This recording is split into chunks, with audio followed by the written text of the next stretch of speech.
दो बातें याद रखना मेरे भाई। एक, कोशिश करने वाले की कभी हार नहीं होती। और दूसरी, उसके दर से भाई कोई खाली हाथ नहीं आता। नमस्कार दोस्तों, स्वागत है आप सबका मेरे आज की इस वीडियो में, मेरी आज की इस कहानी में। आज की कहानी ना शायद आपने सुनी होगी, फिर से मैं आपको नई तरीके से सुनाता हूँ, तो सुनिए। बहुत पहले की बात है। एक गांव में एक सज्जन रहा करते थे। दिन रात काम करना, भोले का नाम लेना, यही उनका चल रहा होता है। तो होता क्या है, एक रात को ना बाबा भोलेनाथ उस आदमी के सपने में आते और बोलते कि बेटा, कल से ना वो गांव के बाहर जो पहाड़ है ना, उसको जाके हिलाओ। तो भैया जी भोले के भगत, भोले ने बोला है।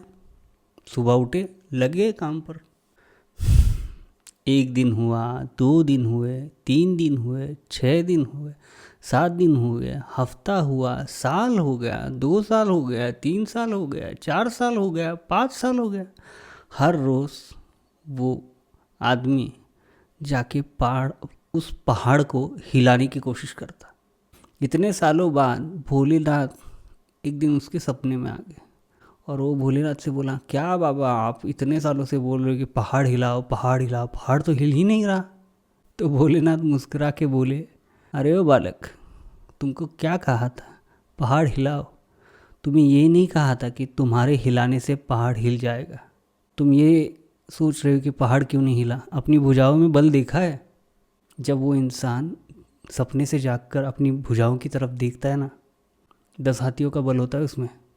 कई बार हम अपने जीवन में कुछ चीज़ों के लिए सच्ची लगन से काम करते हैं, दिन रात एक करके मेहनत करते हैं, और हमने ना खुद को एक टाइमलाइन दी होती कि ये मुझे 1-1.5 साल में चाहिए, ये मुझे 2 साल में चाहिए। कई बार वो चीज़ डिले हो जाती है। इसका मतलब ये नहीं कि वो चीज़ आपको नहीं मिलेगी, या फिर इसका मतलब ये नहीं कि आप उस चीज़ के काबिल नहीं हो। मैं एक और एग्ज़ाम्पल देता हूँ। सपोज़ आपको 100 मीटर की रेस में भागना है, लेकिन वो चाहता है कि आप मैराथन में भागो, आप 400 मीटर रेस में भागो। वो आपको कभी भी 100 मीटर की रेस में दौड़ने नहीं देगा। मैंने अपनी लाइफ में एक चीज़ एक्सपीरियंस की, मैं आपके साथ वो शेयर करता हूँ।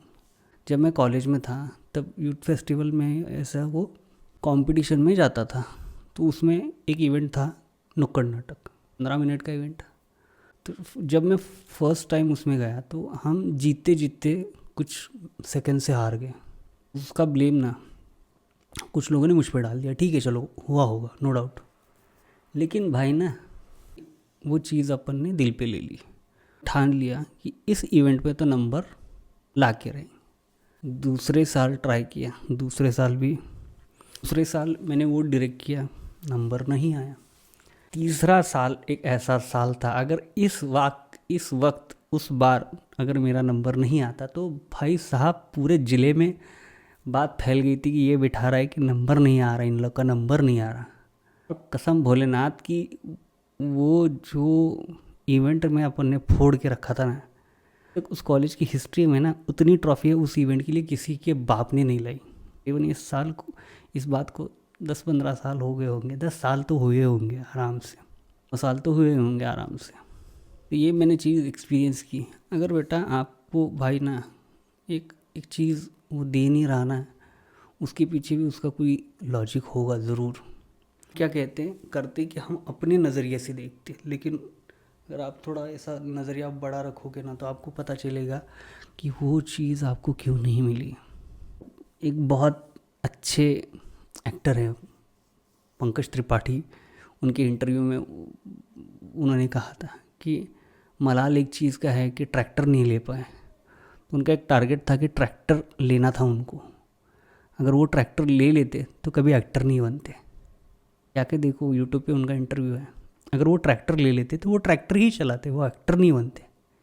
सेम वे तुम चाहते हो कि तुम 100 मीटर रेस में भागो, लेकिन अगर वो तुमको 400 मीटर या फिर मैराथन में भगाना चाहता है ना भाई, वो कभी तुमको 100 मीटर की रेस में दौड़ने ही नहीं देगा। लिख के ले लो। अगर दौड़ भी गए ना तो वहाँ जीत नहीं पाओगे, क्योंकि वो चाहता है कि आप इसी चीज़ के लिए अपनी तैयारी करो। एक और चीज़ मैं आपको जाते जाते बताना चाहूँगा। लो, मेरे अभी व्यूज़ नहीं है, चैनल डाउन चल रहा है, लेकिन भाई साहब भोलेनाथ के आशीर्वाद से अगर हम प्रोडक्शन पे आ गए ना, 1 मैन आर्मी प्रोडक्शन है अपन, 1 मैन आर्मी, सिर्फ भोलेनाथ के आशीर्वाद से।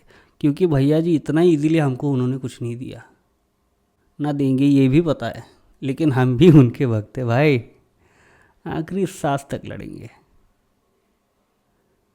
तो बस आज के लिए इतना ही। आपको ये एपिसोड, ये कहानी, ये मेरा एक्सपीरियंस आपको कैसा लगा आप कमेंट करके ज़रूर बताइए। अगर मेरी कोई बात आपको गलत लगी हो तो मैं दिल से क्षमा चाहता हूँ, और मेरी कुछ बात आपको अच्छी लगी हो तो ये सारे शब्द जो मेरे मुख से निकले, मैं भोलेनाथ के आशीर्वाद से, मेरे गुरु के आशीर्वाद से, और जो शक्ति पूरा ब्रह्मांड चला रही है वो आदि शक्ति, उनके चरणों में मैं अर्पित करता हूँ। और आपसे विनती चाहता हूँ, मिलते हैं अगले वीडियो में नई कहानी के साथ। तब तक के लिए जय भोलेनाथ।